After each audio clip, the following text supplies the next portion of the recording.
we are ready to get into game. G2 up against NIP. The first game that we're going to be looking at here at the 6 Invitational 2024. You know what? I'm going to do a really mean thing. I'm really sorry, guys, but I want a prediction. You want a prediction? I want a prediction. We've not even seen the maps, are we? Yeah, maps are really no, just like a blind prediction. If you have to let the spirits of Siege guide you. I can't do it. You can't or you don't want to? No, but I like both of these teams. Obviously, I like G2 because they're from Europe. Difficult. And I like NIP because I've spent a lot of time casting Brazil. And what you said as well, that's personal bias. Predictions really dependent on what kind of maps we're going to, because I think G2 have a deeper map pool, so going into a map of the best of 3 map veto, they should have an advantage in that. They can kind of play around that, put NIP on maps that they're maybe not so comfortable on. So I guess regarding that, maybe I might lean towards G2. Ooh, so you're telling me if I give you guys the full map veto, you would give me a prediction? Yes. Okay, deal made. Let's start off with the bans in terms of what we're not going to be looking at when it comes to these. We're not going to be looking at Oregon Border, Labs, or Bank. Anything standing out to you here, Ollie, that you think, wow, that's crazy? I mean, there's no real surprise there for me inside of that map veto, considering both sides. We've got NIP coming out with the Oregon ban, coming out with the Labs ban. They're maps that they don't really like to play. NIP really like to avoid Labs. G2 on the flip side, they love it, and Border is a little bit more of an unpredictable one for G2. Clubhouse, though. Yeah, this is a very curious pick, I would say, from NIP, because we haven't seen them play this map since September. It is not really a low preference map for them, though, because they were willing to bring it out as a decider against SSG for their on-stage game in Atlanta. It's just, we haven't seen it from them. It comes down to very basic stuff. We have seen G2, of course, on this map. It's a bit of a lower preference that they have played in the South Breach on this map. It's just, what are NIP going to bring out on it? Because we haven't seen it from them since September. When you're talking about the basic stuff, particularly on Clubhouse, we touched upon the fact that G2 on South Beach was not necessarily that good at the basic stuff back then. Yeah. Is that a worrisome sign for you, Ollie? I think it always goes down into 2 things, right? You can always talk about basics and then hiding things. Fundamentals are something that shouldn't just disappear because you are saving strats for SI. It isn't something, that general team play, that general cohesion, that's something that should be there. And there's maybe a thought that you could say G2 perhaps didn't take South Breach as seriously as they could have done. Maybe didn't have enough time in the lead up prepping up to it for whatever reason, because guess what? It is the off season. Like, these guys have got lives. So you maybe give them off, give them a little bit of a, get them off the hook with that, really. Would you give him a prediction? Well, give me a prediction. I think we'll see 3 maps. Okay. I'm happy to give that prediction. All right. Well, we'll see whether or not the cast are going to agree with that one, because we are ready to head into the first game of 6 Invitational 2024. G2 up against NIP, casted by our lovely M and Hack. Thank you very much, Shinny. And yes, we are here. We are back. We are live. 6 Invitational has returned once again, but this time in the home of Brazil. That's Hap. I'm Fluke.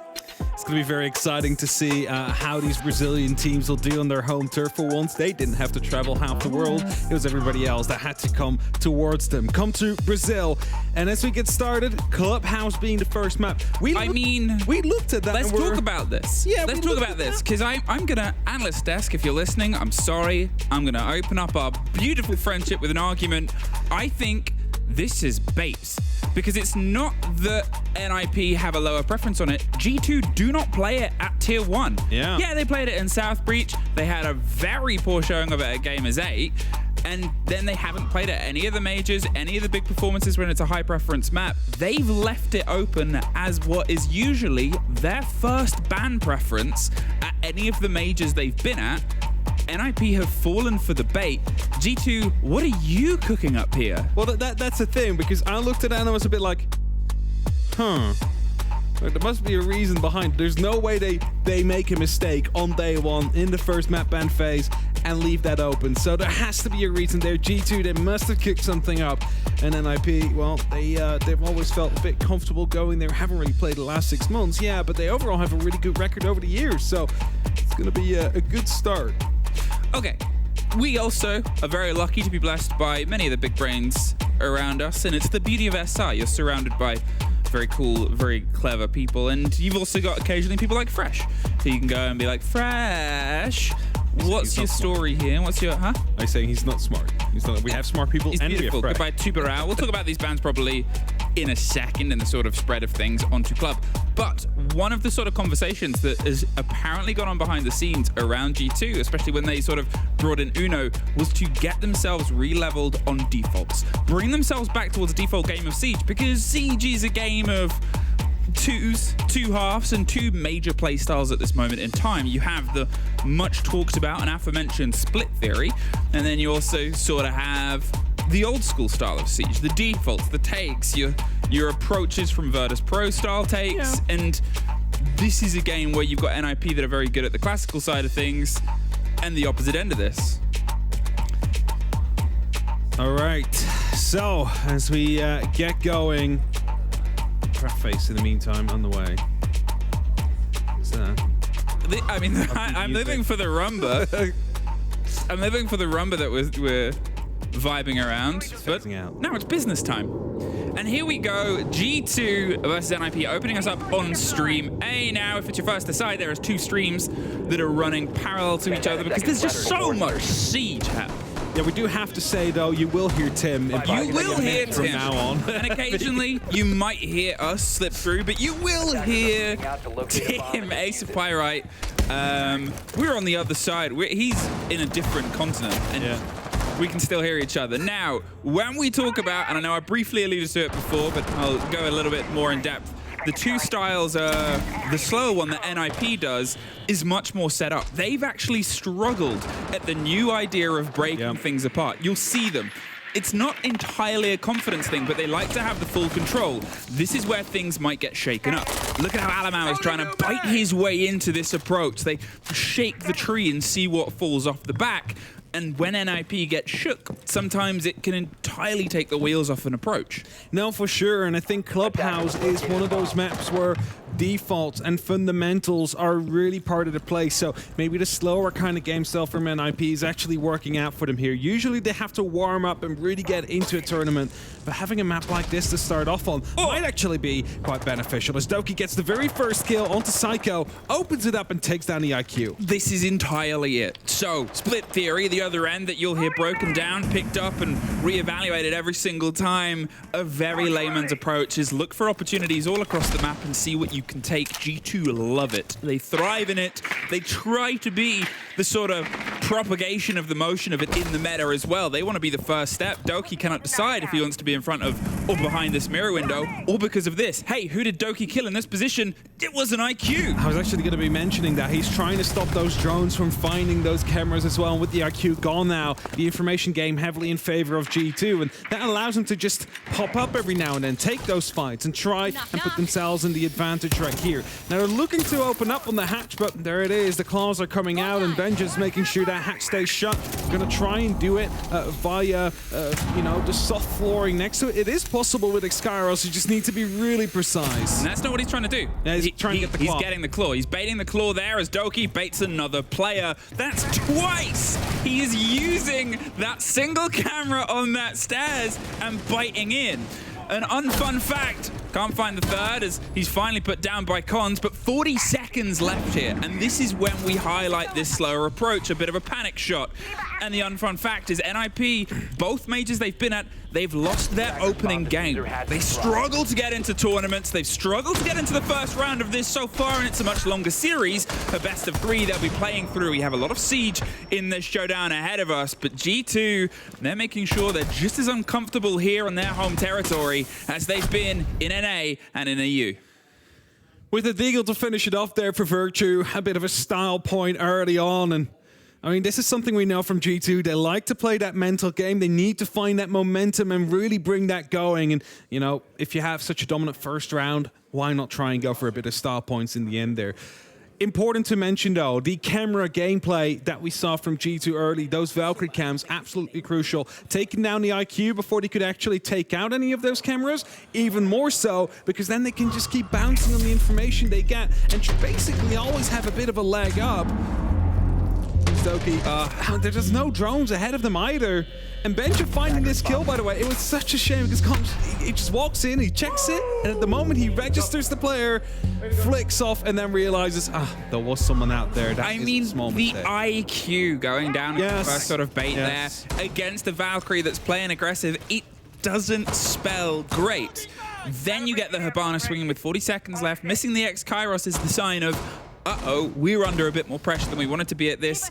It's club. Yes, it's default. It can be slow. It works into the favor of those teams. However, taking into consideration the sort of nerves of coming into this major, taking into consideration how they've often started these majors, it hasn't always been their best, has been their first day. They like to boil, they like to cook, they like to be a sort of slow burn into the blaze by the end of it. And this is as fun as it can sort of be as a comparison, old style versus new style happening on the oldest style of map. The fact that this even got through, I mean, as I said, for my money, this is G2's to prove. There goes Uno, the proof is not out.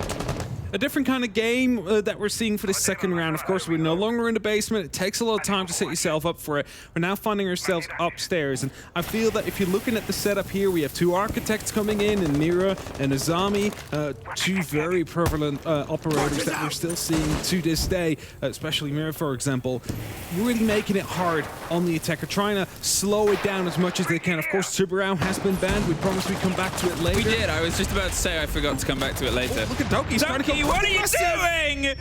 Gons is able to punish him this time round. He was obviously very successful with that style of step up to the plate and knock it out of the park in the previous, but this time not quite getting the same momentum behind it. A 5 versus 3. Loads of time here for NIP as they start to look into Logi. Look at Wizard underneath as well. The Capitao can try and cause some destruction and damage. Obviously, since the frag grenades have been changed and pulled away, there's new adaptations on pushes, and that is a very clever one. Look at that, right in the cubby rotation. Forced out by the smoke. Muzi pushes up the main brick stairs, trying to get the angle and the swing on the player. They don't know he's here. There's so much noise. There's the win on the fight, though. Virtue doing all he can. Cons keeps the double up. There's a low health onto the mirror. Minute 10 again. Still loads of time here as Benja bites back across the door.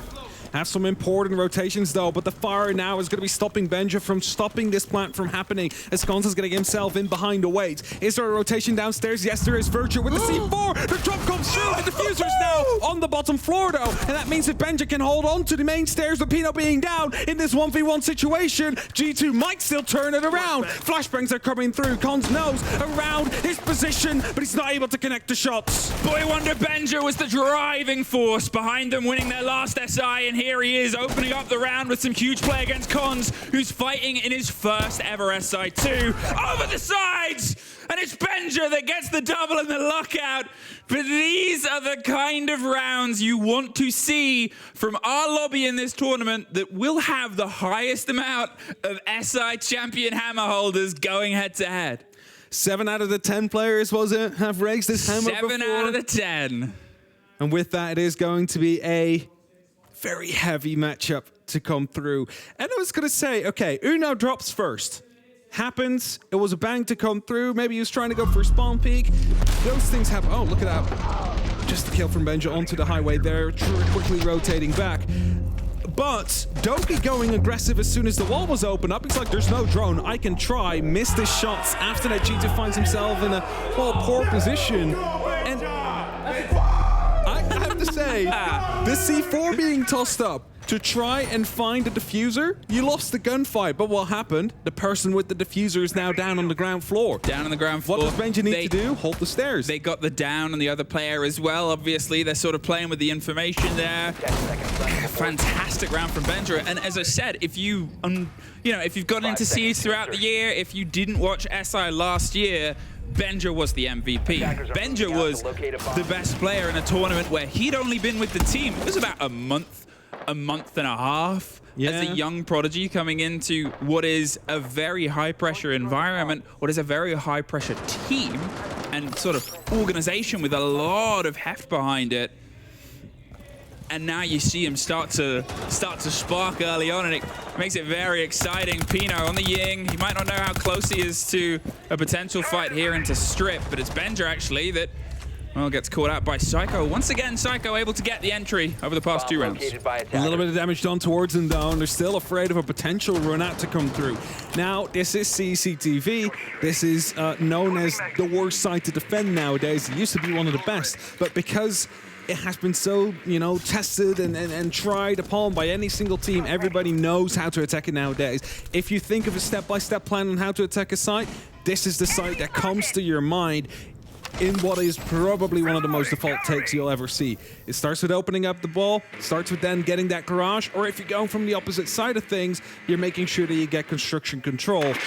And that is maybe what we're seeing a little bit here from the sides of NIP. You see that E1D in the meantime going off whilst drones are setting up for the bedroom side of things, but Doki is out there as well, just took out that drone, so he's going to be trying to put his banner in the works out here.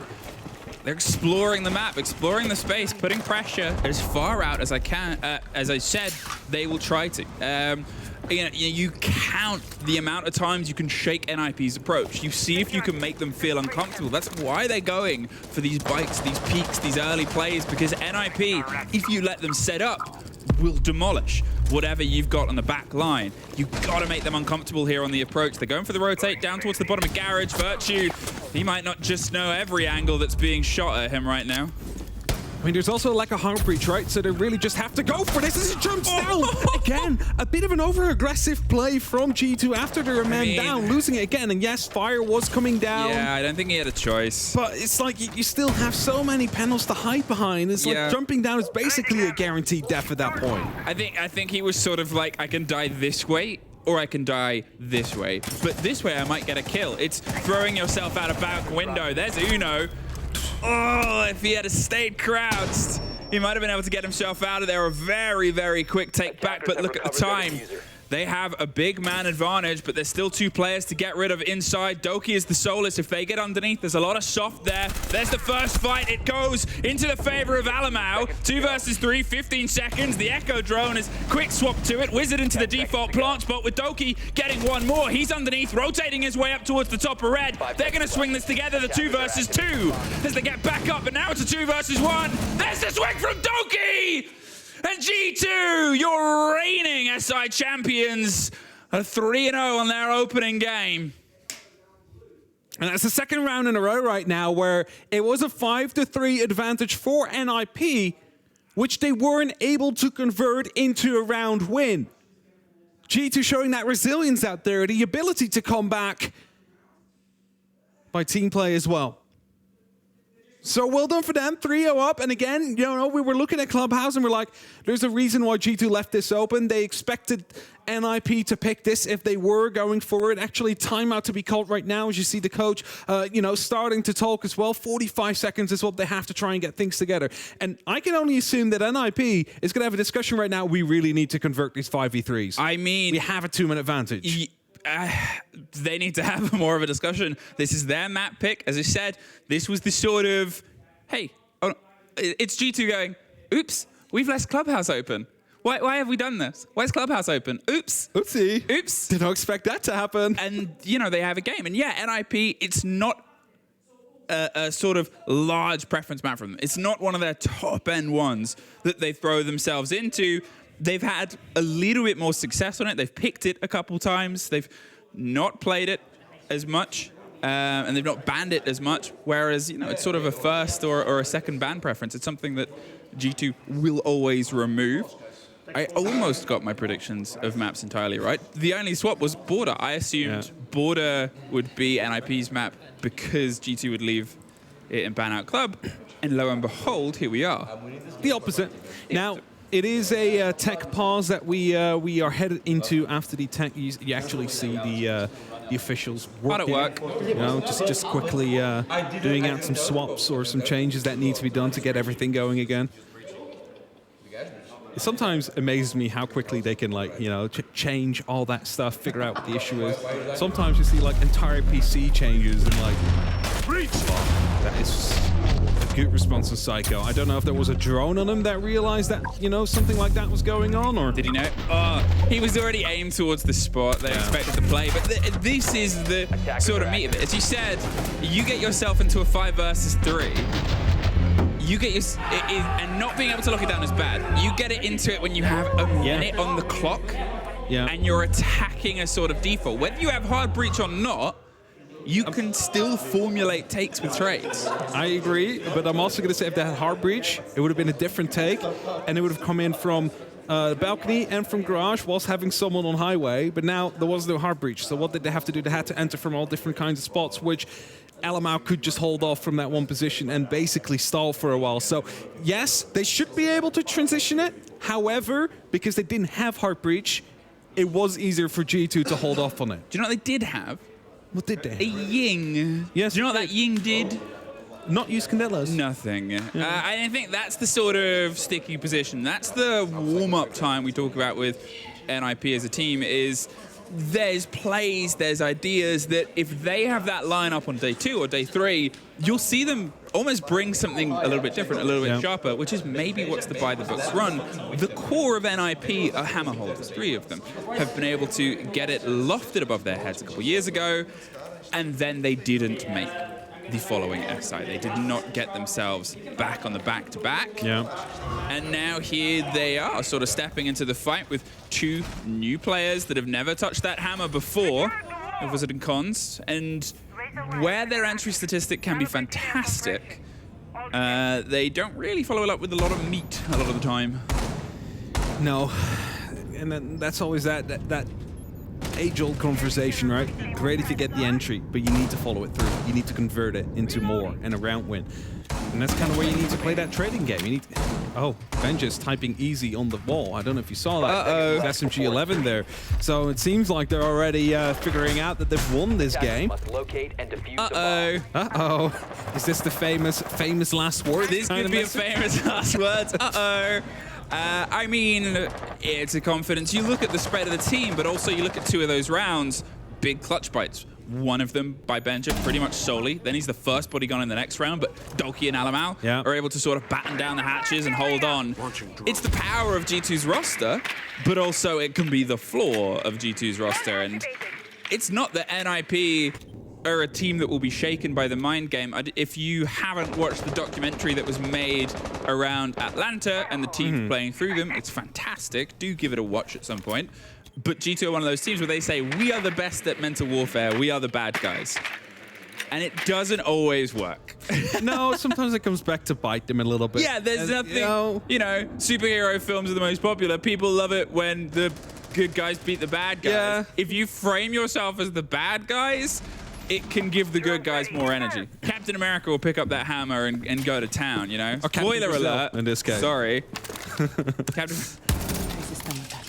Or Capitano. Capitano. Yeah.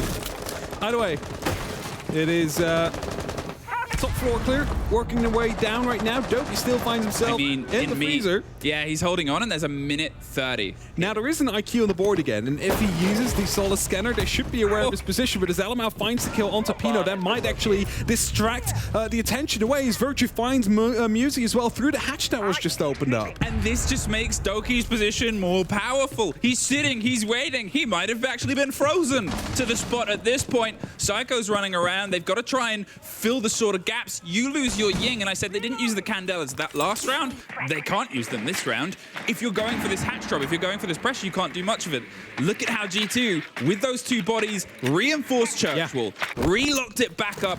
That is the sort of attention of, we have the body advantage. Let's make things more awkward and uncomfortable for them to have to try and break through. Let's not give them an A route. That's indeed, we don't need to use this anymore to get an advantage. Look at the keeper barriers as well, though. On the actual door frames, which means you need crouching underneath if you want to get through or blow it up first. Now, I believe there's at least something coming. Not quite sure if they have. Explosives ready and just waiting. He's going to be striking any moment right now. It's just a question of time as Wizard gets a little bit of damage on Virtue. Doki finds Wizard still up above as Alamau gets a C4 kill onto Psycho. Cons now on the hunt. Will find Doki, so no flawless round for G2. I mean, Cons has been that sort of force player for the team right now. He's one of only 3 to actually get kills across it. Goes for the drop. Not many bullets in the Type 89. Enough to take the head off of a second player, but at this point it's just padding stats on the exit. G2 bounce for their 4th in a row after NIP's tack timeout. This is NIP's map. And if they don't find themselves, at least I would say 2 rounds. 1 if you're feeling fluffy on your defense. But G2, quite a good attacking team when they're on form. And we have to say, right, Clubhouse is more of a 50-50, especially with CCTV still being around that often. I mean, that is one of the sites you really need to have. And they missed it in the first attempt. Bedroom is coming up next, which means that we might see another CCTV as the 6th round, or bar, who knows? Yeah. Don't know with G2. They always try different kinds of stuff. And I mean, again, aggression coming out from G2 there in the right position. I love that rotate. Hatch open up. The door-to-door, the long corridor door towards the sort of stock rotate as well if you're playing that bite. You could see the mirror was getting the read on who's above stock hatch. Yeah. And as we said, the longer the time goes on, the more invincible Doki becomes and feels because they're not looking anywhere else but, we have to be on the site. They just didn't know he was there. And that's like, look at sometimes you see these calls coming out. Sorry, despite their major appearance, NIP only played 1 European team since September last year, which they beat. Yep. Attackers are moving out to locate. I mean, better than on Cafe. I think that's the sort of thing about NIP is Doki gets the opening there onto Wizard. Dokkaebi is gone, and Wizard, if you look at their entry statistic from the year, one of the best rated entry players across anything. Can't quite get the balance of bodies, often loses life not long after, but getting that first bite is huge. Talking of huge, he is a big Frenchman with a shield. This is new approach here. They're tired, I think, of playing this sort of push around. However, when you've lost the Dokkaebi calls, when you've lost the gun behind Monty, they're now down, in a weird way, 2 guns, they're down. That's it. Like you just have to, walk extended and try and be a nuisance for someone else to actually find those kills.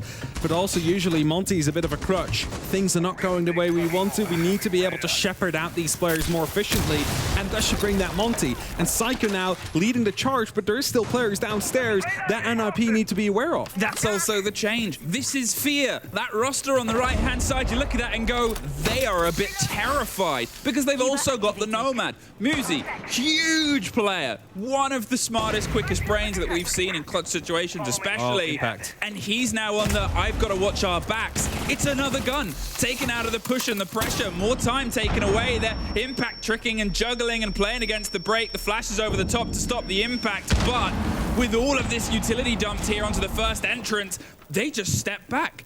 The site is obviously pushed across. They're gonna trust the air jabs behind them. You're looking at a Solis, again, underneath soft floor. We've seen them play that game. Doki, he's gone for the rotate. They were able to get plays against it with C4s from underneath. NIP, the time is so filtered away from them. There's no more exothermics either. You know what that means? Jacuzzi stays closed. There's a single doorway they can be headed through right now, and that is where all their hopes and dreams will be relying on to try and find this round. Pino playing on highways, trying to find himself with a pick on someone that's on the site that's kind of dislocated themselves, but G2's not really moving, and Psycho walks into a crossfire right now. That's a shield gone, and I believe that might be the diffuser dropped as well as Doki finds cons. Only Pino and Muzi left now to try and salvage this round. Make that only Muzi. He finds himself outside. He's holding the stairs rotation. Hasn't found any success so far. 30 seconds. Might just let that run out. Use this as another timeout. What had G2 prepared on Clubhouse? Why have G2 hidden this map from any international major tournament for as long as they have? I mean, they are sort of demonstrating a great performance here against NIP. This is the one team, as I said before, NIP hadn't fought against throughout the group stages, throughout the majors this year. The one team that, to be fair, they haven't played technically as an org versus an org. I think the last time these orgs met, which was obviously very different rosters, was back in Mexico. It was a long time ago since they've met, indeed. Of course, yeah, different rosters. Very different. Always I think there was like 2 players the same. Yeah. All right. 5-0. 5-0 here. And this is when I guess we'll sort of maybe talk about the format again. If it's your first SI, there's the split of groups. One team from each group will not be progressing into the next stage. The importance of winning your opening game could be the difference of going home or not. Because if you sort of paint it as a picture of, well, if we got 1 win on the first day and this team suffers against everybody else, 1 win could technically secure you. You want more. Oh, that's true. You want more to progress. However, G2, current hammer holders, it was an entirely lower bracket run that got them Attackers have located their a bomb. invitational win. And I don't think they want to redo the lower bracket run. No, terrible. They would prefer to do it in the upper. However, they did say, because they've obviously had 2 performances 10 at the seconds 2 remaining. majors this year. Yeah. The first major in Copenhagen, 5 they came seconds through in remaining. stage 2 and struggled. They still got to live stages, but they struggled. Yeah. At Atlanta, they had the early games to warm up, and then they were playing better. They were playing tighter. They said themselves that, you know, being on the long road makes you more prepared for all the games ahead. They trust their longevity. They've changed it up. NIP this time around, they're going to be using Heartbreachers. Again, the opening kill will go to G2, however, but as they actually don't open it up, has it been electrified? Oh, no. Or was that? No, but they open up the mirror window and use it like that. Yep. And, I mean, some people would say that's a waste of a mirror window, No. but it's not, because you have the opportunity to take out, and then yes, there is a little bit of a slip, but no one can walk through, and that walking through, that's the big danger of that wall being opened up. This is the sort of problem right now, is there's a disconnect between what NIP is doing. Obviously, they lose Psycho at this split. If you've got an Ash, I didn't quite have the full lock on where it happened, but I'm assuming they tried to get themselves in underneath to put pressure under that mirror window. Force them away from it. You can then sort of say, you're not going to play this, we get the breach open. They still went for the roll with the exothermic. They went towards the rappel. I'm not sure if they were trying to get into position to watch and swing, but it was too quick for them. They weren't ready to maybe try and take a bite, take a bit of advantage, because if you see a mirror window on that wall, you know what's going to happen. Alamau's sixth senses just started tingling there. He's like, I am being watched. Turns around and there's a drone just sitting there. Bino drops in hot though. Wizard. Into logistics. Down on the back end, just outside the window itself. They can't quite get in a position to secure it. But Alamau now on the swing round right into Muzi's gunfire. Tricky situation to be in there for Alamau. He wanted to see if he could maybe get a punish on a sprinted player, but he held the angle a little bit longer. There's the end of Wizard. Benjamaster gets the finish on the player, 3 versus 3. Just over a minute left here. You can hear Echo drones no longer usable, but whirring behind. Uno still with the C4 and some control on towards Garage. Again, vertical play. It is a big component of this. We know the default plant spots. And now, as you can see, that just trying to find that first lead in here. Pino, he's getting the close wall open. Muzi might go for the rotate as the Kiba barricade. Yep, there it is. Gets the construction back on the window. Now, Uno in a very important spot here with that mirror window. They just try to take it out with the Exkyros. Pino, quick jump in, quick back out again.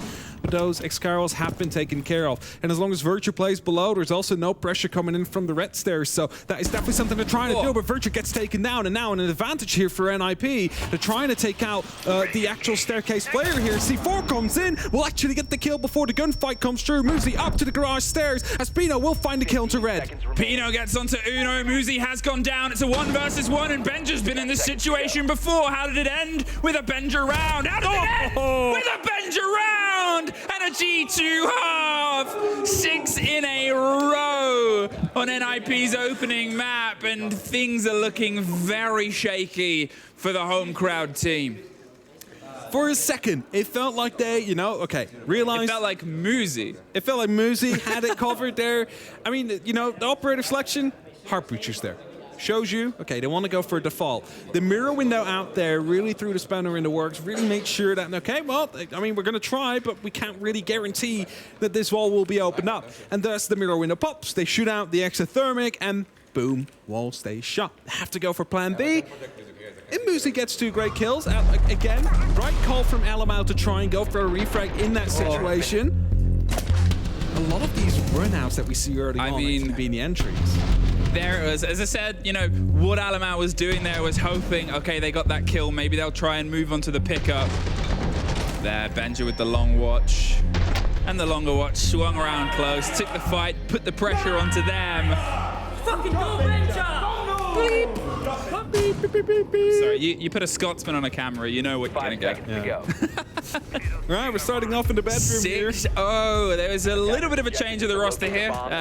Before we went through, there was a Ying, there was some Candelas, the Ash as well. It seems like they've gone for something where they're not going to pull the pace back a little, but try and drive some control in. We have a stretch across the map. That's probably the lead in. Realizing just where the NIP players are on the top floor, Muzi especially, and saying, well, instead of trying to put the pressure down onto the site and against those hatches, which are going to be kited anyway, he's on the board, Thatcher isn't. We can maybe do this, cut our way across, force the players down on a rotate, make things awkward for them, and then just get the kill onto one of the 2 stair sets. Pino trying to play this on the vertical angle. Seems like they're unaware. Spots out a player, gets the down onto Doki. Not quite to confirm until the shotgun blast comes through. And now Benja's just looking up like, okay, there's someone there. That's a shame that we lost Doki out there. But I mean, luckily there's 6 more rounds. If this one goes south, to still cover it off. And that's this round still in place. So Virtue finding Muzi is going to be equaling the score pretty quickly here. Well, the first body gone, and I guess maybe I gave too much credit towards the idea of knowing where they were, but look at Benja. He's about to come down these main stairs, and Wizard goes down because of it. They didn't quite have the camera on the watch. There's the fight all the way. It's a hell of an angle, double down, and Benja, I said he had a huge performance at a previous SI. He's feeling a little bit supersonic. The 2 drop, caught out and rocked. Attackers have located There's not much Benja can do at this point to battle against it. Alamau's about to be rounded upon on the back end of CC. He's watching for this though and wins out the fight against Pino on the 2nd story. Benja's still holding onto the main stairs itself, doubles down. A 2 versus 2. However, all of the structure of site is still in place. They're going for the pick-up sticks and rotate round. They know the diffuser is down in dirt. They need to try and find cons and maybe get like a second player on it. So what we could see is maybe one pushing in from blue, holding the walk out there, and Alamau, as he drones himself, needs to get off quickly. He's both on 1 HP right now. A single shot is enough to kill either of them. The flashbang comes in and the rotate out as well from Cons, who drops eventually, and that means the diffuser can now be recovered by the side of G2, with Benja now being able to support on Psycho as well. Psycho needs to hold on here. A huge historied player caught and blinded in the middle, gets Benja and pops round to see if he can try and get Alamau down. As you said, a sliver of health. 30 seconds, all the pings are coming through. The blind as well. They hit the rotate just in time and get themselves off towards the side of blue. Alamau, he's going to see if he can stick it behind the bomb chassis. He might not know about the rotate. There it is. The swing of the impact. He's not seen him slip through on towards blue. Oh, maybe he's just got the read spraying against everything and hoping for the catch. There's the ping on the player. There's Alamau trying to get it on the back of the hot. He baits the plant, but it is Psycho! Huge experience. He's held these stages. He's held the trophy, and he's held Alamau at bay and G2 1 round. But there's still another 5 if they want to try and keep this map. The amount of times Psycho has been full flash there. I don't know if you count. It was like 3 times. He managed to get like 1 kill as well onto Benja whilst being full flashed. Able to navigate around. And that's experience, by the way. That's just knowing the map in your sleep with your eyes closed. Because he was flashed, he's able to rotate through from one room to the other and still find a fight on the player that's inside blue. It's like F1 races. It's like they can drive with their eyes closed. They can drive with their eyes closed. They know the turns. Psycho knows the turns. He knows where he needs to go. And, you know, being in the 1 versus 2 there, being able to get that first lead-in fight onto Benja, keep himself moving as well. There's a do-or-die attitude because, well, what else can there be at this point? They get 1. It was on the first pick site. There are shakier sites. They've still to get through. The double down on electricity here. Both the Bandit, both the Kaid, they want to play a very shut door game. And, on this map, I'm not going to say it's entirely predictable on how to shut it down, but it's very well rehearsed on every side. I mean, it's just to get 1 on one side and 1 on the other, so you can keep tricking. However, there's a small issue with the emphasis on small. It's Doki on the Maverick. Yeah. Just open up and bypass. I think, A, love the burn on Stokie, but B, this is the thing about Clubhouse, is in all of its history, across all of the metas, it's a multi-hard breach bring sort of map. You always have that pressure.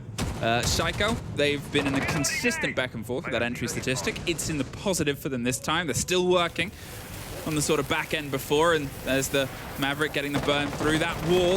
If you've not seen that before, you take the top and the bottom off, well then it all becomes soft. You can just smash out the middle, which is what Alamau is coming over to do, but you don't want to get caught when you go for the drop as well, because soft walls can be shot through by both teams.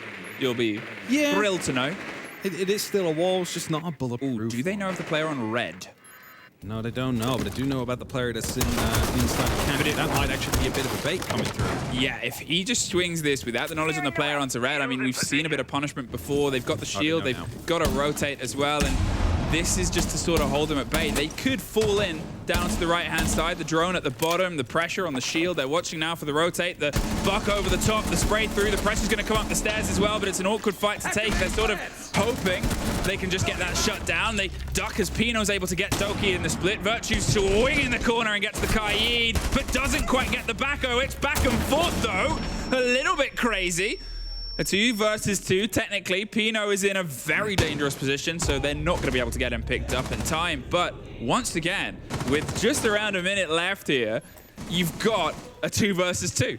And G2 definitely got the better of that because they had the initial loss as well. So they were down on numbers. They've managed to bring it back to a 2-2. Of course, you'd like to have the advantage, but it's not always going to be possible. And what they need to do now is just try and isolate one of these players. Try and take the fight together so they can push in right afterwards and that final one overwhelm them. We find ourselves in this interesting situation where you've got the two sort of IGL voices of G2. Obviously, Alamau taking the lead in the push and Uno going for that sort of cool-headed clarity versus the 2 new guns of NIP, the 2 that have sort of come into their first SI here and getting themselves onto the pressure alongside these champions. And they're going to see if they can try and keep the flag waving and keep the pressure onto Club. There's the drop of Alamau on the back end. He gets caught out by the Goo Mine. There's Uno trying to put the pressure onto the windows at the same time. Cannot quite get the lockdown. It's suddenly a 2 versus 1 with not a huge amount of time here. It might just have been a little bit too much structure. The Legion, who is in a very good place in the meta, in their power and their abilities, causing all sorts of problems. NIP, second round. Now, they were actually aware of Wizard and his position. The drones were spotting him out. However, the Goo Mines being the problem there, because as soon as Alamau wanted to come in from the back, Goo Mine gets alerted. Hey, someone is trying to push me from Logi. And Uno wasn't able to get the catch as soon as they moved past that mattress. And because of that, able to turn it around for NIP. So the Goo Mine's really given away the last-second information that was necessary there. This is where things get sticky. CCTV, I assume we'll be going to, or bar stage. Both of them tricky sites to hold on to. Both of them tricky places to go. CC is where the coin has landed, but you know, although we've seen it not be massively successful here, as you alluded to earlier, as a site, it dropped off in favor a huge amount because of how easy it became to attack, because of how easy it became to put pressure onto it. We're looking at a situation here where it's becoming scrappy outside the site, and then it's a 2 versus 2 towards it with a lot of the structure still standing. Will G2 try and lean in towards breaking the structure here and put some pressure onto something a bit more traditional? You're looking at that lineup on the left, you're thinking, there's a garage take, there's a rafters take, there's some control of potentially the stairs on the back end. There's, you know, the one swap of the hard breach there, but there's, you assume tin openers in the pocket, at least 2. Yeah, there it is. I think I want to bring the Hibana to be a bit more flexible, so you can do it from range rather than having to be up against the wall, especially with a mirror window out there.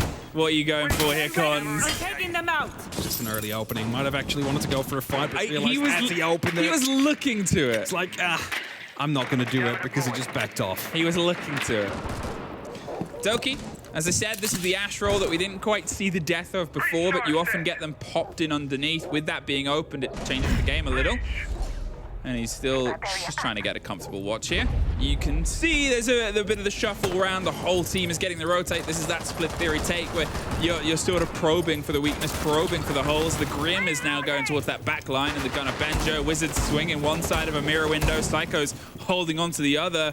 Look at that as an aggressive hold on the angle. They're just sort of making everything uncomfortable to approach this wall. So we do see 2 players on rafters, we see 2 players around red, and 1 being around cash. Actually just rotated off to be on a flank near the bedroom, but it means like those positions of NRP are quite strong. You cannot just take a single player out because you need to be in the fight with the other person that's backing them up as well at the very same time. So this is where Uno can come in quite handily using that fire. You can isolate one of those players, force them to fall back, or push them together with the opposite player as well, together with the bees. So there's a lot of zoning that we see right now on G2 that might actually allow them to take this fight as Wizard just burns to death. And that means there's only a single player up right now. The bees come in again. Now they will know about Musi being on the rafters as well, and it's being forced off as Pino drops by Alamau. Alamau gets Pino, and as I said, this is a setup that you're going to take these rafters on, and this is a rafters take if I've seen them 2 bodies, but we have seen teams have a 5 versus 3 and lose it before. There's the scrap and the blind, the bite right on to the second story. Cons and Psycho. Only 2 bodies left remaining, and Psycho is feeling a little bit frisky here for the close-range firefight. Do they know about his position? They don't seem to have the immediate read, but now they sure do. The spray from the 2 stories, 56 seconds. He just wants to get the lead in, but Virtue has the back end. Cons with a C4 in pocket. And a great SMG in front of him. He's looking to just hold them off for as long as he can. Find a single fight as the bees scream up the back end of red. Uno gets it. Virtue gets it.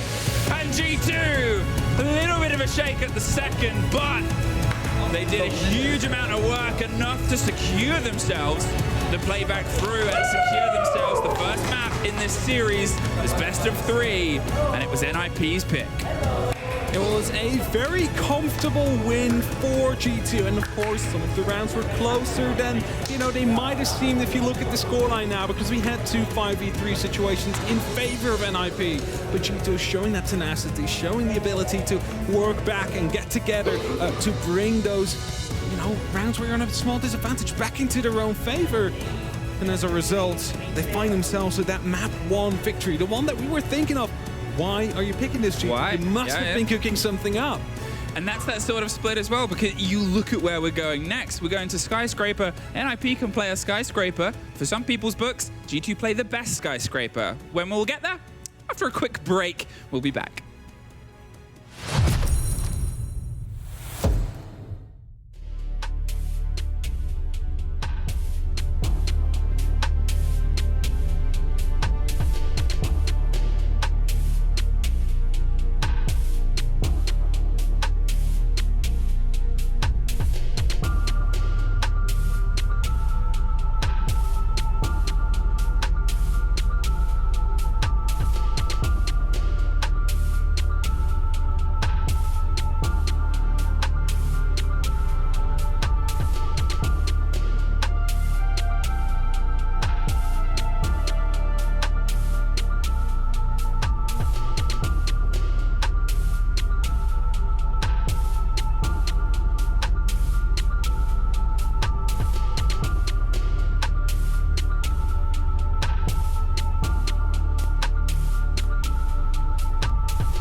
G2 have secured a dominant win on the first map, on the first game here at R6 Invitational 2024 in Sao Paulo. Let's dig in a little bit deeper because coming into this, Ali, we were thinking, all right, Club, haven't seen it for a while from NIP. Maybe they got an ace up their sleeve. They might just be blowing us out of the water. But it felt like what we've seen before at other international majors when that first game at the international LAN, and they just quite can't get that mark right.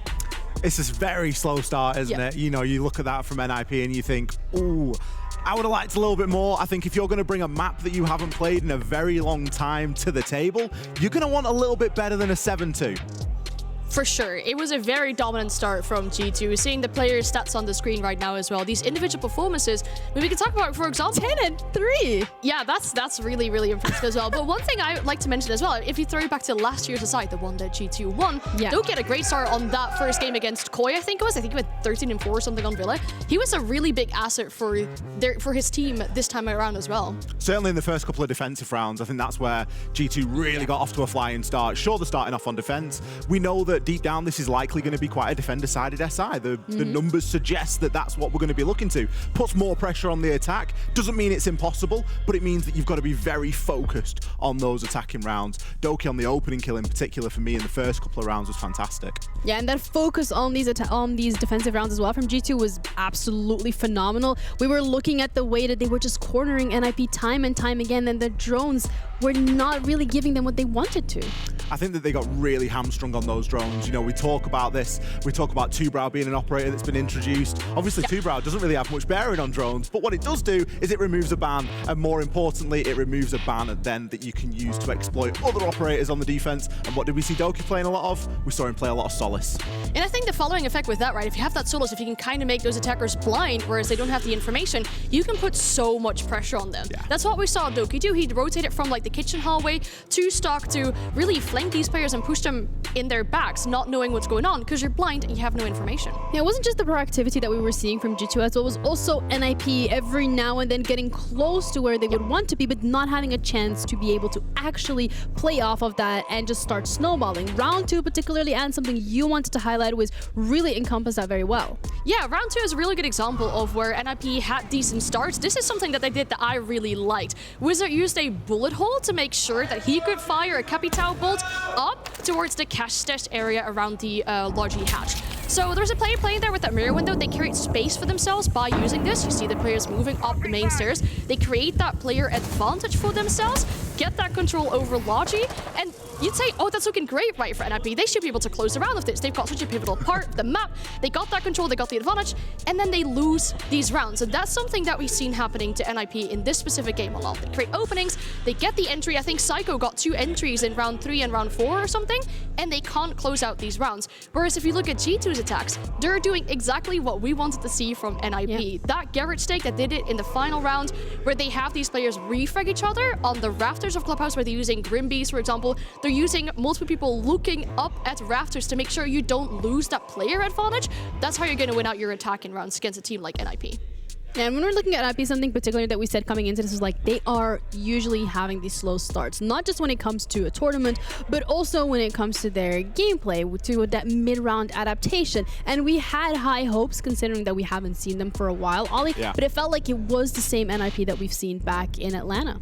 They looked a little bit flat. I'll be honest with you, I think they looked a little bit flat. There was a lot of occasions there where they were losing man count advantages, and you're looking at this and you're seeing G2 play super aggressively. There was a couple of occasions, I think Virtue was one of them, jumping over the garage rafters. You're thinking, what is he doing here? And the round pans out just fine anyway, because NIP throw the man count advantage. There was another round, it was round number 2, in fact, after that play that we saw from the Capitao. There was a little bit of a mirror window drama going on there as well, and you're just thinking, just slow it down a little bit, take a breath. You know, you can clutch these rounds, you can close them out. Often they've got tons of time left on the clock as well, and I just want to see them take those breaths and take that step to slow it down. Particularly when you're talking about seeing them slow it down, is there anything in particular that you think they can do heading into that next map and that would allow them to actually take that breather? Because we've seen them do the timeouts, we've seen them try and play with this man advantage, but it's not quite hitting the mark. The good thing for NIP going into Skyscraper, I think, is that it is a really big map, and we know that they like to play in that slow play style where they really hold off a push. I mean, we've seen it in this map as well, right? It takes G2 a proper minute to maybe 2 minutes before they can finally start to do something with the control that they've created for themselves. If you look at Skyscraper and that also being G2's pick, that allows NIP to pick what side they want to start on, you'd imagine they go for defense because it's a stronger side right now and it allows them to play that slow defensive playstyle that we know NIP does best. That's definitely going to help them. If you talk about the mental aspect as well, being able to come back from this significant loss you've just faced, being able to come back on your defensive half on Skyscraper is going to really bode well for them. Yeah, I think it also further puts into perspective the fact that this is a map that NIP had picked, so they felt confident. They felt like this is where they could take G2 to the battle. This is where they could take G2 and potentially yoink it away from them, but that wasn't really the case. So if a little bit of a refresher and a reminder when it comes to these map vetoes, the next map that we will be heading on is going to be Skyscraper, but that's then, Ollie, the other side where it's actually G2's map pick. Yeah, I think that Skyscraper, we look at it and we think it's a map that G2 know very well. It's a map that suits them down to the ground. The attacks can be punishing on Skyscraper. Let's make that clear. It can be a very difficult map to attack into, particularly when you look at how you can sort of abuse some of the operators available on the defense right now. I'm expecting to see a very similar ban lineup here. But G2, they got it together on those attacking rounds. It took them a couple to get one under the belt, but that's not too unusual there. I think the thing that shone for me today was the fundamentals from G2, and that translates whether you're on attack or on defense. The teamwork was fantastic. That's going to be really important too, because the last time that G2 played this map, they lost against Yotaro, which is Into the Breach Academy's team, that tier 2 team, and their communication didn't seem right, like we said in South Breach. And this time around, it seems like it's going a lot better. We hear these players communicating. It seems like it's looking good. Not sure if our microphones are picking it up, but you can definitely hear the players behind us. They're excited and ready to go, and so are we, because we're going to be heading on to Skyscraper for the second map of the series with our lovely casters once again, Em and Hap. Thank you very much, Ginny. And yes, we are here heading into Skyscraper, which for me is a little bit terrifying for anyone to go up against G2 on. Yeah, G2, you know, I mean, Fresh said it earlier, the best team in the world on Skyscraper. And they've dabbled in it themselves as well a little bit. So A little bit of a dabbling. It's going to be a good game that we should be seeing, but we do need to see more coming out from the side of NIP because, I mean, yes, they were able to get opening kills last time. They were able to, you know, get big man advantages, just not able to translate those and convert them into their own victories and rounds on the board. And that's what we need to see from them, because otherwise it's going to be a very one-sided affair. I'm enjoying the music. I'm loving the music. I'm feeling the vibes. I am living. Yeah, I think this is the thing about this map as well. As they sort of shared, Skyscraper is, it's an uncomfortable attack. It is a very long map to get yourself moved around on. It's very shoeboxy. Yep. It's, you know, it's a lot of tight corners. There's a lot of checking your 90s. There's a lot of sort of movements that have to be slowed down just on the structure of the map itself. So G2 here, if there are any other team, you're looking for sort of 2 attacks. You're looking for a little bit of confidence before you head onto your defense, especially with how NIP struggled on their attacks in the most recent map. That is such a second level of pressure here, because if you get flawless on your attacking half on a map like Club, and then you've got to attack Skyscraper next, that's a sort of alarm bell moment. Now, Fenrir is being taken out by G2 again. Does this mean we're seeing the Tubby to be removed from NIP? We saw it last time. Yeah, there we go. Tubby? Again. Yeah, Tubby. Some people call him them. Yeah, call him that. Tubby? Tubberau. Yeah, Tubby. Mean. No Tubberau. I just, you know, Tubby is like calling someone like fat. Oh, no, I didn't know. Oh, okay. Then maybe that's just like an English thing. If you call someone like Tubby, it's like, oh, you're a little bit tubby. It's like, hey, no. I'm trying to lose weight. I thought that's chubby. Tubby, chubby. You know, there's a lot. Okay, well, Humans I have thought it invented just, a lot. I read it and I thought, oh, that's cute. Humans have invented a lot of words to to talk about each other. Well, I'm sorry. I meant Tubberau. Tubberau. All right. We find ourselves here starting on what is often and what is pretty much a hand lock in the first pick site for teams to defend onto Skyscraper. You can get yourself sort of if you want to wrap your head around this map and how to approach it, the most common way is think of it like top floor Clubhouse, where if you're going for, say, a CCTV take, you would do some of the work towards the site, but your main pressure comes across the top floor. You lock in, or actually even a better comparison, Villa, if you remember how that would play. You would sort of get yourself in on top floor, you secure the stair set, so in the top right, you've obviously got house stairs, and the opposite end is the 2 sets towards it. And then you sort of just make sure that you have that protection on a back line. Here, with the lineup we've got, the Blackbeard, the Candelas, and the Finca, we might see something a little bit sharp and tasty. Quick opening onto the VIP wall there is going to be putting up some pressure onto the side of NIP, who are of course playing out there. Now, the big thing about Skyscraper though is we have that giant divider stopping house from the restaurant side of the map, and you know there's only 2 doorways through there, and usually that's where we see a lot of the strong points to be created by these defensive teams.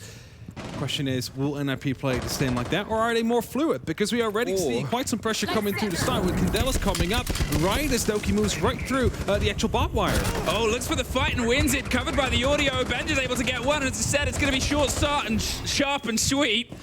They break their through into their way right into the site itself. Alamau's going to go for the plant behind the hard wall. They have control of the site itself. I said the standard take is on the back end. That's what they were prepared to try and defend against. But here, a post plant. They've got control of the windows of the site. They've got a Blackbeard to put on a window as well. And, I mean, this has really been a smash and grab take. Alamau gets the lockdown with, as I said, the Blackbeard in that role. Pino has to try and rotate up a stair set and make all the noise in the world because they left the barbed wire solid. They then have that. As the attackers, the barbed wire makes noise for whoever passes through it. And it's just a very little clever use of their saying, oh, you had this for us, we're leaving it there for you. And it slows you down as the attacker, not so much as the defense. But what it's happened, the audio. It's the audio that's most important, and that's why it gets played. What happened here is, oh, there's 3 people off site.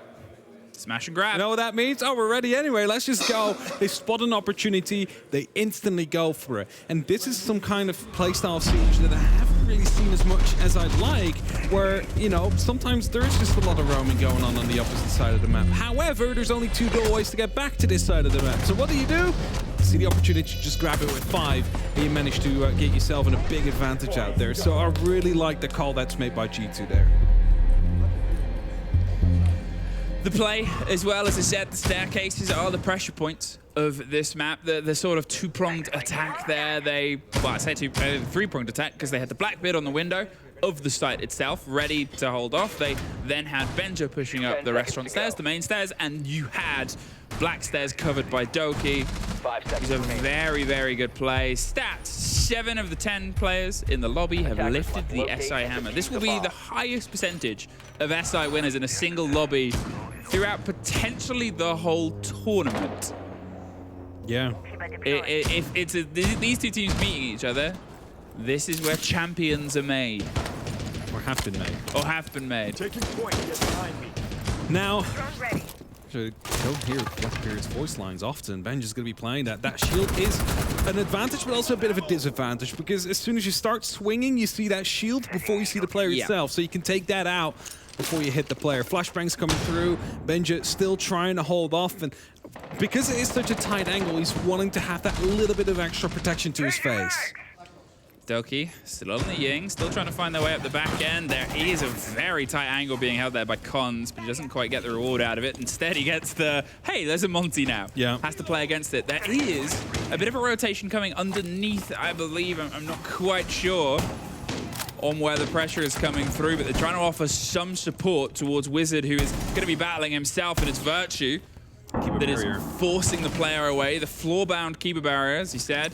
It's just making things a bit more protected here for Cons. And as I said, the sweep across, they're not quite able to get the first catch until Doki finds it from that vertical.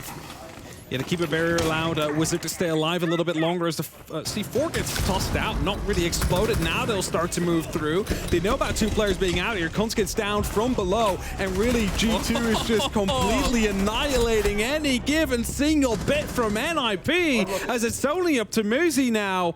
And he's trying to retake in a part that's not even close towards the side. As soon as they realize sight's clear, G2's just going to be exerting themselves, or maybe even now because Muzi just made himself known. I mean, Alamau has the kit in sight once again. I mean, you're in a 1 versus 3 post plant, and they have a Monty. 1 versus 2 post plant. They still have a Monty. That's going to be the big sort of shake. And as I said, this is a hefty map to go for rotates. There's not too many sort of freewheeling options. It looks a little bit short on paper. And the drop down to try and take the buck first is the very clever read. Muzi, a hugely intelligent player here, knows exactly where to sort of put the pressure on. He's been in this situation plenty of times. He's playing against the Monty that's taking it out, and there's that intelligence. But there's also 18 seconds. He's got to force the fight here, but it's Virtue to win it out. Almost Muzi making, probably if he pulled that off, a play of the tournament in the opening day. Yeah, almost managed to clutch it out. Well played by him. And, you know, really those goo mines again coming in there. Elamau having to pull that out because otherwise he just dies if he does nothing. And he gets shot whilst he's pulling it out. For the context on that, that was an unwinnable situation. Muzi almost won. Yes, it was. He was a 1v4 situation out there, opposite side of the map. As soon as he managed to get that first kill, that's the plan going down and everybody setting up for it. And in those 4 players, Blackbeard and Monty. Yeah, like Monty can block off any doorway, right? Yeah. It's hugely big brain that as a player as well keeps us calm. And if there's anyone left alive, you sort of want them on the board. The ping just came round at the end there, bitterly close. We go to Barbecue. They're going to keep the site rotating. They're going to find themselves in towards the ground floor here, or the first floor if you're American. 10 seconds to go. I'm not sure what it is in the reference here. I guess I should. I think it's ground. I'm thinking about elevators that I've. I mean, in Brazil? Yeah. Do they do ground first like we do in Europe? Press the things. Yeah. Press the button. Yeah. So I assume it's ground. Now, we open this up by saying, hey, Skyscraper, not that easy to attack. Let's be honest, you two are making it look quite easy. This is how good they are at the map, though. Less a comment on NIP, I would say, for now, and more a comment on G2's abilities at sort of demonstrating this. Hugely confident for them. Huge map choice for them. And they've sort of put in that performance so far. Muzi was about to go for a run out there, but wasn't quite able to catch the person to go on their drones just outside. As Doki hops in and out, will be taking care of that goo mine before it does any damage, or any more damage than it does on the initial pop. But it's just to make sure that they can move in right afterwards. And you already see that the complete house side of the map is being systematically cleared out. They know about the player that's in drum, Muzi, falling back again, so more space opens up. That means that they can move in freely there. Note as well, as I break my way through and they break across, it's taken a minute to get to this point. The site is obviously down below. They're just steadily clearing as much as they can. They're about to maybe be swung on. No, they pulled away from gold, and Doki, he was so concerned about the pressure being put on them because he knows that's how they lost someone in the round before. Pino, not too far away from the fight. Con's even closer. Does he know about Doki? No, is the answer. He's able to get himself a second victory. There's the fight right back through the door, though. Muzi leading an important charge here and making sure that he can grab the reins of NIP and saying it's not over until it's over. There, Pino in this 1 versus 4 situation gets the first, cannot get the next. G2 twice in a row, 3 in a row at the opening game, and the opening map, and the opening half. And I said NIP don't always have the best time on their first day. Yeah, they have the worst. I was just going to say, if you thought Clubhouse was one-sided, I mean, that still had a little bit of back and forth in the rounds.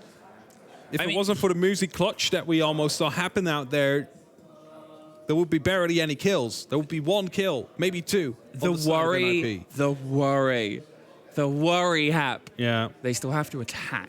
No, that's it.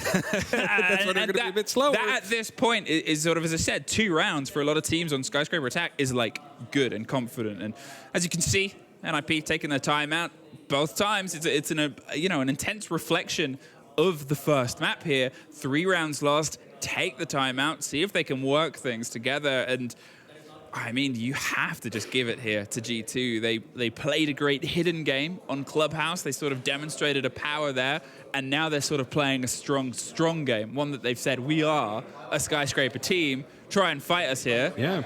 And, well... I do still think it's funny, though, how they struggled against Jihu. Well, I mean, this is the thing about... we always used to say it's maybe an excuse to say, look how they're struggling outside of it. How they perform inside of it. We've seen teams not have the best time in off-season. Yeah. You can talk about it as the other EU team that's playing right now. Wolves haven't had a great time in the off-season. I'm not going to spoil the results. I've heard it's bitterly fought on the other stream as well, whereas G2, they're having a very smooth ride here right now. Are they saving strats? Do we say the special saving strats words? No, I 5 mean, seconds. okay, so we've had a conversation with Fabian about it as well, and he's like, if you're saving strats, that's where your fundamentals show up. That's where your team play needs to be on point, and where's your communication needs to be on point. And even then, I mean, we would expect it. It doesn't happen in most other esports. You should be able to take down a tier 3 team. Yeah, you should be able to outgun them. Yeah, so, you know, I mean, again, Siege, very special game with lots of different factors coming in. It's not just pure gun skill. So maybe it is a bit more like that, but it is still looking good for G2 now with the way that they're stepping up in this first and second map of their tournament. G2, one of only 3 teams that's been able to get towards the live stages across the majors this year. The other 2 being W7M and FaZe. So they have themselves, I'm not going to say the greatest run, but a pretty good run to come on the back of the win before. Wizard, as I said ages ago, has a great entry statistic to his name. Hasn't quite been able to get it in this tournament as of yet, but with the first being Blackbeard removed and Alamau, they're kind of playing in to the defense this time. Remember last time round, they smashed and grabbed the site? Well, this time they're doing that take I said is sort of the default, and it's being locked down. Virtue does find the fight against it. Doki ready to roll and blind onto the player that's just tucked behind the Kiba. There's the swing round onto one. They can't quite get it. Ring around the rosies. Finally finds the end. There's one more player tucked just towards the back of the bar. Uno's watching for the rotate out. They want to try and force the arm onto Pino. He's not blinded, and Psycho's there for support. Swings on the fancy trophy armor. And Uno has left a little bit watching and waiting with hands. He's hoping the player drifts in, but they are fully aware that this is the cutoff catch. Everybody's offside again. There's no one offside. I mean, it's that the diffuser dropped outside after they got that first kill, but it's like Virtue's just chilling inside there. He's like, do I go down? Are you going to pick up the diffuser, or should I go grab it, or are we going for kills instead? Because right now, everybody's just on the opposite side of the map. And no one is thinking about coming back either now. Look, they're concerned about Valkyrie cameras. Of course they would be. She's on the board. As you sort of said, they're trying to piece it together. Now, the setup that we can sort of see from the top here is they're holding onto drum. They're holding onto the long watch. There's the rotate, the foot angle that goes around the back of the drum all the way through towards the terrace on the back end. They had the watch. There's Wizard spraying through on the soft. They had the read on the player, probably audio, which leaves Virtue in this clutch situation. Battling either side of the bomb chassis. There's the 1 versus 1. Fires towards the second. They've rotated their way towards the back end of Geisha and Makeup. How aware of it is Virtue? He is a huge power player. He's against Wizard in this fight. He baits the motion to hard wall. He's going to go for the rotate round onto the soft either side. The swing and the ping, but he cannot get it. Wizard, the magic man, pulls out a trick of his own. That was way too close for comfort there again, though, for NIP. And they will find themselves around right after the timeout they've done. And surely there was Valkyrie cameras, because you saw that as soon as they repel in with the diffuser.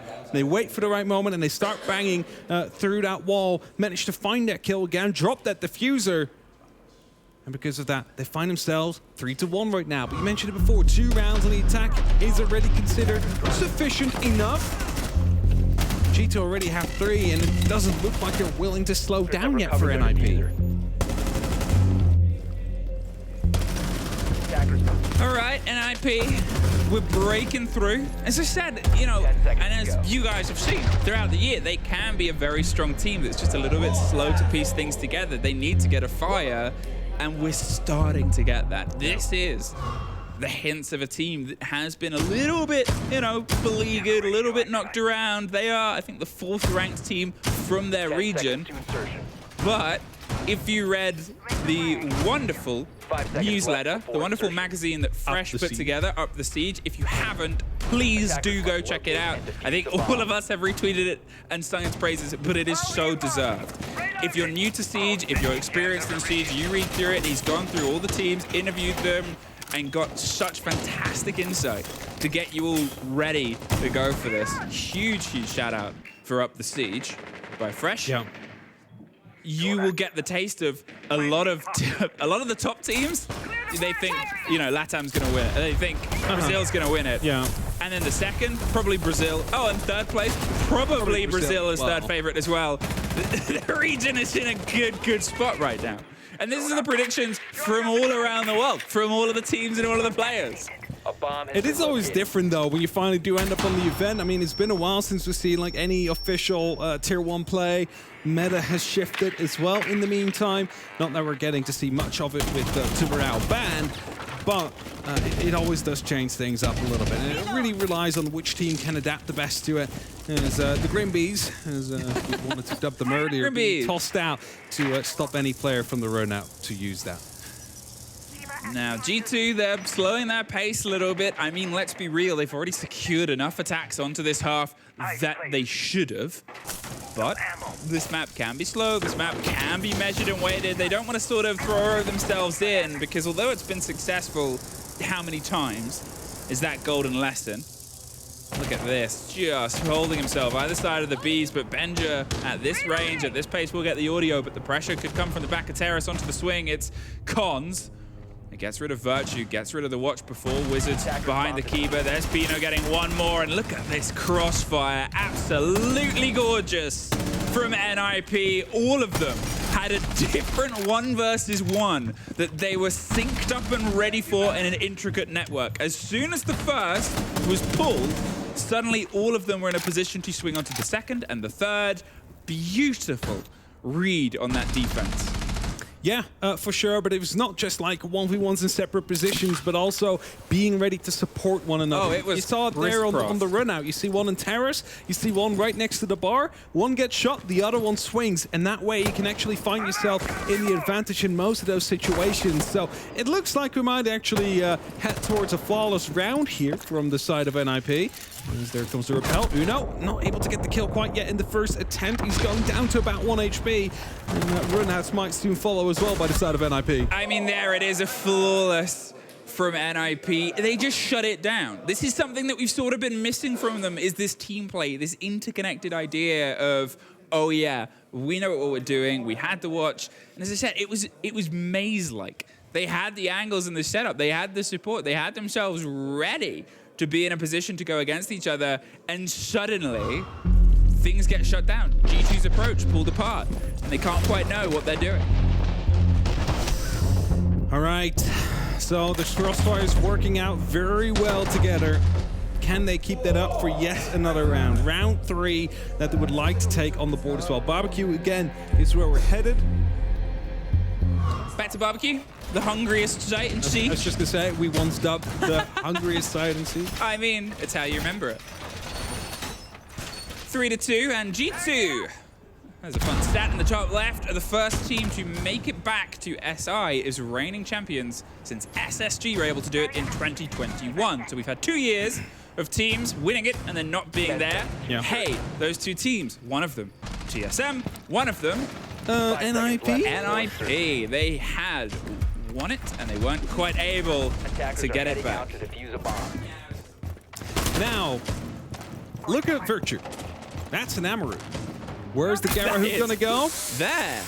Right there, yes. It's going to try and put instant pressure towards Dragon. It was really close to actually picking up a little bit of damage onto Muzi out there. I mean, that is a player who on his face always looks so cool, so calm. Yeah. I mean, we saw it in the 1 versus 4 almost clutch before, is same expression. He could be like sort of a train goes past him. He's and he doesn't even look, doesn't even care. Cool guys don't look at explosions. Or trains. Right. Or trains. I don't know why that was the first thing. I just think that'd be a really cool visual. Media train team. whizzed by, yeah. Media team, can you book a train for the next media day?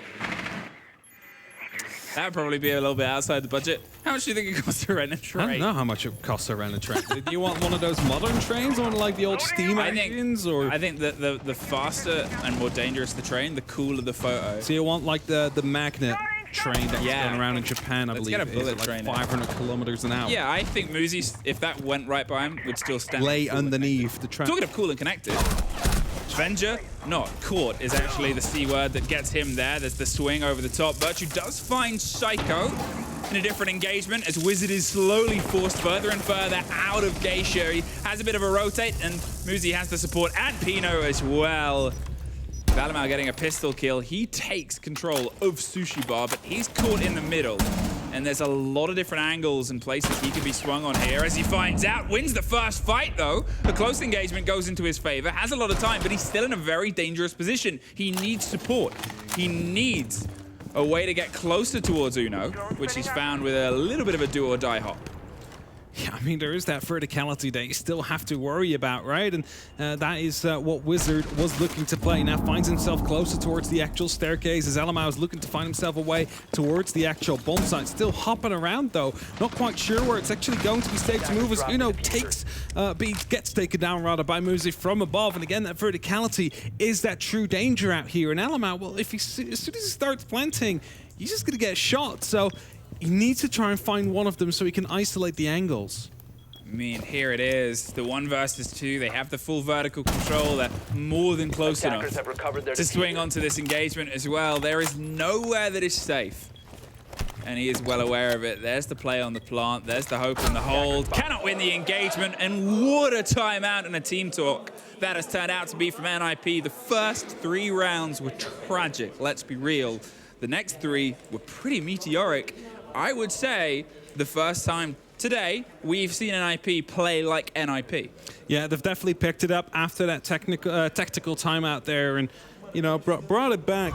Even though round 4 is still quite close, as the diffuser was about to go down if it wasn't for that Valkyrie camera out there. This round here was quite close as well, but just that verticality that G2 didn't deal with eventually being their downfall. They wanted to go for just a purely horizontal take. Didn't really work out for them. But now they'll be over towards the defense themselves. And we've mentioned this before, it's the favorite side to be on. It is. For Skyscraper. Them having 3 rounds already is good news. I mean, it's great news. It's the best news. Them being the most recent 3 rounds, the even better news. Print the presses. Suddenly they've been able to find their way of playing together because, as you said, their defenses, their holds. I'm super excited to go back and sort of look at the exact positioning because I love the intricacies. I loved how ready it was to rock and roll with the approaches of G2 and sort of, push back against it, counterplay towards it. It's given them a confidence, and you need it before you go into attacking this map, regardless of whether you've come off the back of being clean swept before. The issue that NIP was facing, though, was the early aggression from G2 on their own attacks when NIP was attacking on the side of Clubhouse. When G2 could just play their game, go aggressive early on and find themselves with those kills, that's when they really started to struggle. So what you see now is you see them watch their drones, watch those windows where usually these kind of jump outs come out from, to see if they can catch any of these G2 players off guard. But it seems like they've slowed it down themselves as well. Like they're not actually trying to go for the earliest peak possible. Who will get that first break? It's, as I said, the site choice and the site sort of preference as a first lead in. Usually it is towards karaoke side. Instead, here, G2, they opt to pull themselves onto the opposite end. A second site, and still with the solidity that the second story can offer you. But the first break and the first swing might come here towards Alamau. He's holding onto house stairs and VIP as best as he can. The break of the Thatcher, the break onto the walls is going to make his position much trickier now. The support has to come from Dragon, has to come from behind him. But those players, Benja and Alamau, are now very isolated. Pino is finding himself challenged as well. He opens up the floorings above, instantly being replied on by some of the members of G2 that are just trying to find themselves with some aggression. Now, Virtue has been spotted getting into that position. Not sure if they know exactly where he is. Now they definitely do. Being right behind him. But he is not trying to overstep himself as well. But what do you do at this position? There's a minute 10. They have the 2 players underneath, but to get to that fight, you've got to take it. So they're just watching it. They're sort of saying, okay, well, we'll try and put this pressure elsewhere and have some awareness. Alamau goes down with the C4. It gets shot out. Nobody loses their life, but time is what is being sort of taken away. Here's the other option. They've rotated around. Virtue's caught on a drone, but he's happy to play against it for a little bit. There's the lockdown. Wizard finally makes some motion. However, 20 seconds has passed. Precious time. They can finally start opening up and forcing Benja out. The plant still has to go down. The kit still has to go down. They've lost his position before, and it's getting kind of dangerous, kind of dicey here with 30 seconds left. Still really no control coming through from the side of NIP. They have the bottom floor, but what does that give you? Well, a lot of verticalities you have to worry about currently as Doki is putting down some shots, and it looks like they might want to go from the exhibition wall as well, but it's being held off by Benja right now, playing right behind that bomb chassis. A jump in from Samurai as well must be the saving grace for the side of NIP, but Benja's out there. We'll find the very first spots player onto the wall as well, which he does take down. Uno with a team kill onto Doki. Makes it very chaotic in these last 3 seconds. I mean, even with all of the take and all of the pressure underneath, the fact that Benja was able to stay where he was in a position to swing onto the Samurai window, he was in a position to swing onto the breach. They had the buck underneath. They knew the full read of Benja's position, and yet, because of all the time that was needed to get rid of Virtue and then the time that was left, they could not try and push that vertical advantage. They had to get those 2 players underneath, up top, to support the take itself onto the site. Benja's first kill, I believe, was a run out onto the breach as well. There it is, just the swing round onto the side. And here, that position, think how long the Buck was working on the back of the table because of Benja. And he never left the room. I mean, and this is the thing, right? Like, I call it with like 40 seconds left. Like, what real control do they have? Nothing, right? They have downstairs, sure. There is some verticality, also sure. But you need to be on that top floor at the moment that the diffuser needs to go down. And when you start losing those members, when you try and make that entry, because there is no other option than making the entry at the time they did, well, then it really starts to get panicky. You try whatever you can. G2 able to punish that one, well, supremely. Attackers are moving to defuse. We find ourselves obviously a bit more back and forth than we were in the previous map. I think NIP still showed some obvious good signs, some growth throughout this series so far. Best of 3s handled very differently, obviously, to best of 1s, which is where they've been able to sort of suffer. So technically, you know, if they do lose their first game, it's only been the 1 map and then they bounce back. Swapping mags! There were some great moments there from NIP. The difference could have been 10, 15 seconds on the round, and it could have been theirs to lock in, because even at the end, it was a back and forth trade. It was a back and forth fight. That can be tuned onto. That can be sort of progressed throughout this map and this series. And that could be something where G2 have to be aware of it, because they are playing generally a lot more timid, a lot more sort of close to their chest. There is the stretch onto the other side in this round. They've given themselves a little bit more wiggle room, but that might be something NIP tries to exploit here. Full pressure towards the top of Black Stairs. For sure, and as the blitz is starting to come through, there's some smokes, some flashbangs, some bees, whatever you can imagine is coming through, and Con's now needing to push through. A player prone on the Black Stairs gets taken down from 2 different directions. A lot of damage onto Psycho as Pino takes down Virtue as well. It seems like NIP have a really good opportunity to get a quick plan done here, and no one from G2 currently in a position where they can find a response, where they can take down said diffuser carrier. I mean, brilliant drive there. As I said, they sort of went full pressure onto the top, and there's Doki getting 1.5 onto Muzi, but saved as Con slides their way through. They suffer the spray on the back, but they can get the revive, and that is the important part of this. Uno does suffer in a different engagement. There's obviously still more than enough players to go for the fight, but it gives Benja a second to step their way in. Holding onto Black Stairs, holding onto the swing. The Blitz suffers a shoulder of damage, but he cannot sit around, because if he does, he will be locked out and locked down. Uno, he's got the cross angle, he's got the watch. They have a little bit of attention, but as the blinds come through, they're just going to see if they can try and drone out. 50 seconds, and as I said, 15 seconds was the difference before. When you got 50, they have more than enough to get the lockout. Benja in the 1 versus 4 post-plant finally gets a bite onto the back end and stops some of the bleeding, but when you've got a blitz, they've got window control, they've got underneath. I mean, this is one of those unwinnable situations I talked about before. They've still got shields to watch as well. The utility was left up on the purpose of this, and the purpose is for a piece. Now, NIP, they had the opportunity to go for a way quicker plant in the exact same spot where they actually put it down before, but there was a bit of doubt. Is the player downstairs? We don't know. Is there players trying to retake? Didn't also know that either. Disagree. It wasn't doubt. It was very well calculated because they had a player underneath. They had a player at the bottom of black. They knew they had the control there. What they did instead was go and keep their man advantage. They realize and know how much time they have because of how snappy they were. The revive onto the player outside onto the door became priority number one, not the plant itself. Because if they're in that situation, at that point it was a 3 versus 4, and they go for the plant and a player's down, then G2 have that man advantage. They have that body advantage. Instead, play on what they know, push on what they know, keep the blitz close with the play against them. Do not give G2 even a whiff. I think they knew more than you think they might have known. No, I agree, but I meant on the initial push, they started to push in when the blitz was already finding themselves deep in karaoke. The players of G2 at that point, there's one in karaoke, the other 2 were on the opposite side of the map at that point. So there was an opportunity to plant, but back then they slowed it down, as you said, but mostly to stabilize themselves and not really keep on pushing as they went on. It's that in the top left. G2, only one of 3 teams to make both major live stages this year. The others are FaZe and W7M. I'll add on to this. They're one of only 2 teams to do that, including SI, with W7M being the other one as FaZe. I do not believe, at the top of my head, made SI live stage. Wait, who are we talking about?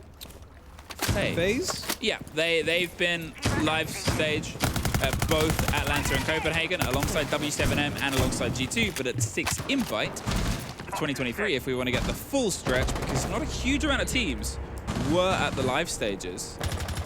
I think they'd... No, FaZe got knocked out in lower bracket round 1 by Oh, talking about knocked out, there's another team kill. That is a little bit of a shame, but I mean, to be honest, maybe that's just a, hey, G2 will give you a freebie at this point. Vendra and Doki both gone as well. You do lose Muzi on this approach. However, with how things have gone so far, with Psycho going for the quick pace, the Candela's on the back of it, the zip inside doesn't quite net Psycho the rest of it, and with the C4 and Virtue, suddenly, the tide has shifted. The round was in a good bit of control from the quick pacey play of NIP and the quick take, and with Virtue just drifting on by, Cons is left with the kit in pocket, with the gun in hand, but not much else other than a lot of time here in the 1 versus 3. Big difference in how NIP approached this round in the attack compared to how G2 did. G2 wanted to go horizontal, wanted to take that site under control, whereas NIP really focused on getting the top floor. Not that it seems to be working out too much here. Gonna die by the goo mine eventually. And G2, they managed to retake that lead, but it has been way closer this map than it has been on Clubhouse. I think there as well, NIP, they obviously went for a play and it started very successfully. I'm not sure how much the team kill would have shaken things. You lose 1 player, and as I said, it's not the end of the world, but they seemed a little bit stuck as to what to do after the quick play, after the zip, after getting in and getting the 2 kills. They were sort of like, okay, what now? Maybe Muzi was a drive on that. They're a nook. Yeah, sometimes with the change of grenades, less so. Nowadays, there it is, the pop round, and here's the accident. Just unfortunately caught out. And then inside, above, not really sure what to do. Virtue swings and sweeps on by. It was a good first kill that we saw though. Like, they knew that G2 was gonna eye up the potential jump out, right? Like, it's like if we show that we're on this balcony, so being able to pick up the first like that, not expecting the second, and thus the team kill coming in at that moment in time, is what it is. It's just small mistakes happen like that, and now they just need to reset themselves and prepare themselves for exhibition, which of course was won by G2 as well back in round 7. It was, and where I sort of, you know, had questions, or not had questions, had moments that didn't quite work for them, they realized that as well. NIP, they're not going for this box take, they're not going for the pressure underneath, they're sort of saying it didn't quite work for us, so instead we have some of that direct drive, but the Muzi Nomad role gives me the idea of they want to take full top control.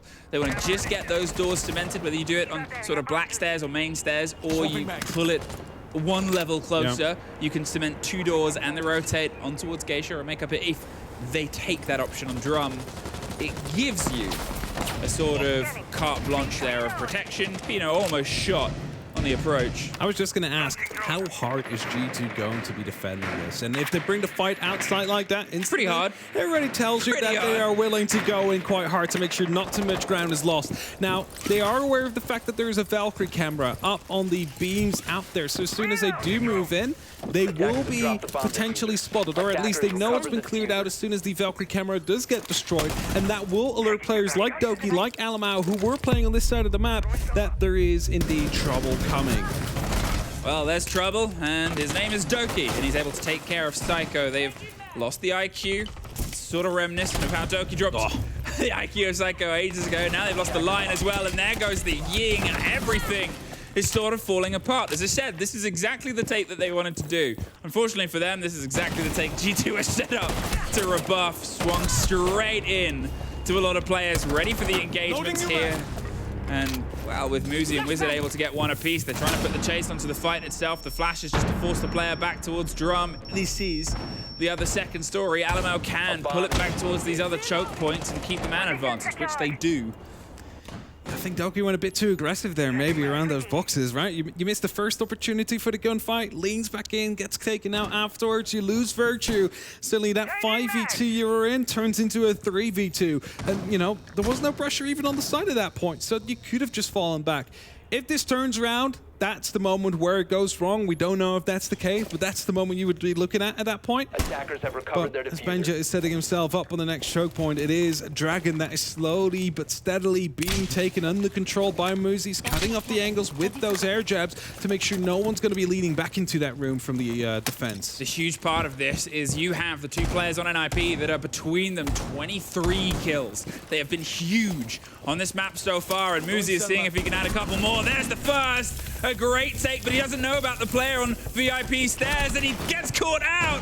Almost got the catch. It's Alamau with the lockdown of 2 versus 1. 15 seconds here for Wizard to try and make some magic happen once again, but it's the C4 spell that he's not quite learned. And G2 get themselves a little bit of a buffer, a little bit of a dangerous situation here, 6-4. They are 1 round away from securing the first series of SI 2024. All right, with that, match point to come through, karaoke as well to be brought. Now, this was the initial quick take that we saw be quite successful on the side of NIP. And that means that we do need to see a bit of a change from G2 to make sure that that doesn't happen again, so they're ready for these kind of situations, because it was a pretty good isolation from NIP. Oh, there's one player onto the black stairs. That's the main point we need to take control of. Flashbangs to come in, smokes to block any other line of sight, and they managed to take that under control and just steamroll from there on forward. How is that going to change? Again, great round by G2 there in the last one. Maybe a bit of an over-aggression in the middle part of it, but they still managed to bring it back and salvage that round. Well, not really salvage, but bring it home rather. 10 seconds to insertion. G2. I mean, what a great start it would be to any campaign, let's be honest. But as I said, if you are unfamiliar with how things sort of work, one team won't be able to make it out of each of the groups. Yep. And then based on where you finish in the other remaining 4 spots is where you get filtered through. Some of them get upper, some of them get lower bracket across the board. It is a lot of siege to be played. So this win might not be the difference of whether they get out of groups, but it could be the break on whether they get into the sort of upper bracket position or lower bracket. No, for sure, and you know, NIP, they have this stat, you called it, they lost their opening games in the previous major. Oh, yeah. They're always slow to get going. It might be better to go up against what could be the favorite of the group first. Yep, have a tough game against that, it's whatever. Just win against the rest right afterwards. And obviously, as this is the first game to get locked in, you know that the other teams from this group are going to be very keenly watching this. They'll be preparing. They've got their games in hand as well. It'll be happening in the same place just after this. And there's Alamau taking care of Pino, getting that bite onto the Buck. They lose that soft destruction. They lose some of that pressure, and this is where NIP struggle when things change during a round. We talked about it at the very beginning. They are fantastic at their setup and takes. But if things go wrong, if bodies start to fall apart, suddenly it becomes much more reliant on players like Muzi to do things like that. Filthy take across the vertical. Wizard finds Doki as well, and with Alamau getting it even, you feel like Muzi might be about to find the back of this player. He has no idea. And there is a ring around the rosies with a violent end.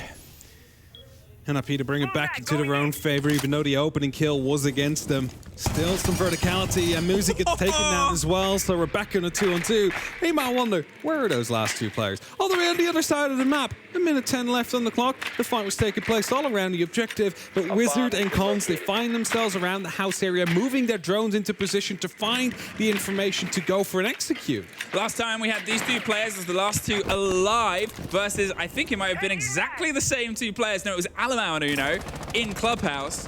NIP, Wizard and Cons were able to win it out. Yes, they're on the sort of pressure position. It was a very different angled game, but here the pressure is still hot. You are still 1 round away. Can they try and double down, get themselves a little bit more of that momentum as the new blood, the fresh players onto this team, some of the only ones that aren't holding hammers previously in this lobby. 30 seconds left.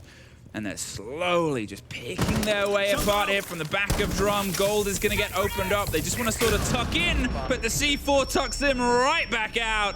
And Wizard, a huge map, a huge game so far, pushes the blind, dives right up, but it's a crossfire from G2. It's a 2-0 from G2. And your reigning SI champions open up with a very powerful showing. This map definitely a lot more difficult for them than Clubhouse is. And NIP brought a pretty decent fight here, especially after that first timeout that we had. Round 3, they have a little bit of a chat, and they managed to, well, bring it back to a bit more of an even game afterwards. I mean, this is what we've sort of said about it. It is a long tournament. Siege at SI almost handles different to Siege anywhere else, even at the other majors, because you're not in this best of one situation, especially this time. You are playing days and days of it. You are guaranteed a certain amount of games, a certain amount of opponents, which hasn't always been the case at majors this year especially. This was NIP's one of their toughest games, and they haven't quite been able to get it. But as you said, it's their first game. It's a game that NIP historically have usually struggled with as their opening day.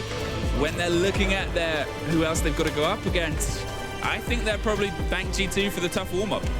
Well, that's it, right? Like, they still have a really good opportunity to find themselves in either second or third place, maybe even first. We don't even know. We don't know how the rest of the group goes down. It's just one game so far. It's not like G2 have just confirmed themselves for first place. But it doesn't mean that it's the end of their group, more so to said. They have the other opponents coming up right now after the warm-up, and that's where they need to get those wins in. And that's where it makes things sort of difficult moving forward. G2, they've said, we're the reigning champions. We love being the bad guys. We know there's a target on our back. We're going to sort of make sure that everyone's aware of it. And I guess, well, my favorite targets are aimed squarely at the desk as we throw it over and see what they have to talk about the game. Thank you so much. All right, let's head straight into it. Thank you, Hap and Fluke. We do appreciate it. Yeah, that's right. That's the right caster duo. It's been a long. I don't even want to say it's been a long day because it's been like the first one best of 3. Best of 3, like and 11 a.m. it was a dominant one. Like, it was actually really dominant. This is not gamer hours, but I want to start off with saying congratulations on the win. A phenomenal performance, because we had a lot of doubts when it came to you guys coming into SI. Same. Considering, whoa, mood. All right. When it came to SI, when it came to the performance on South Breach and what that actually would have meant for you guys coming into this. So can you maybe walk us through between that gap, that timeline? What has been the focus of G2? Well, first of all, you mentioned the South Breach. Like, touch on that quickly. Like, that tournament was like a small tournament for us, and we had just came back from a 3-week Christmas break, so like we didn't have any practice, which isn't an excuse, but our focus wasn't there. Like, and it shouldn't have been there. Our focus is here. So after that, we kind of reset. Scrums were going well at home. We came to Brazil, and we got a kind of wake-up call. Like, to all the teams here, they're playing so different to what we are used to back home in Europe. So we're like really thankful we had the bootcamp, because they taught us so much things, and it's like it's a different game pretty much. So I think if we didn't have that bootcamp, it would have been maybe a different story today. But yeah, it was really good bootcamp. So well, it was good boot camp in terms of learning things. We didn't play so good, but yeah, I'm happy with the result today. Sometimes if you don't play well in a boot camp or a scrim, though, it's not always a bad thing, is it? Because when it transfers to the official, it can change things up. Exactly. Something that I noticed today, particularly being stood in here during the last couple of rounds and during those winning moments, of course, at the comms on your team, it was really, really good to hear that there was, usually you're known as a very whooping and a hollering sort of team, and there was time for some celebration. I think Alamau surprised me with how quiet he was today. Obviously, he told me he's humbled this SI. Yeah, that's what he told me. You can't really speak on that, but he's humbled. He definitely was a little bit quieter than he's been previously, certainly in Copenhagen and things like Atlanta. But the comms for me today were the standout. Do you think that sort of extended boot camp has really helped you as a team? Yeah, I mean, comms-wise, we're all pretty vocal, apart from like maybe Benja and Virtue. Like me, Uno, and Alamau are very, very vocal players, and we're pretty smart players. Like we always have ideas of what we need to do to win the round. So I think the key for us was finding like who can talk and who can't talk type of thing, because like the comms used to be really cluttered, so too many cooks in the kitchen. Oh, we've heard those on Twitter. Yeah, too many cooks in the kitchen. So I think we got that down to the T today. So keep it up for the rest of the tournament. Something you've mentioned a couple of times is that it was a good boot camp. So when it comes to coming to Brazil and having the boot camp, what exactly makes a boot camp successful or not? I mean, we've seen in your performance, it was clearly successful, but as a player, for you individually, what is the definition of a good boot camp? I mean, I think, first of all, like, you need to get the good practice in. I think that's a key to every team's success. But, like, for us, we did a lot of, like, team bonding activities. We did a lot of, like, hanging out, like, outside of the game.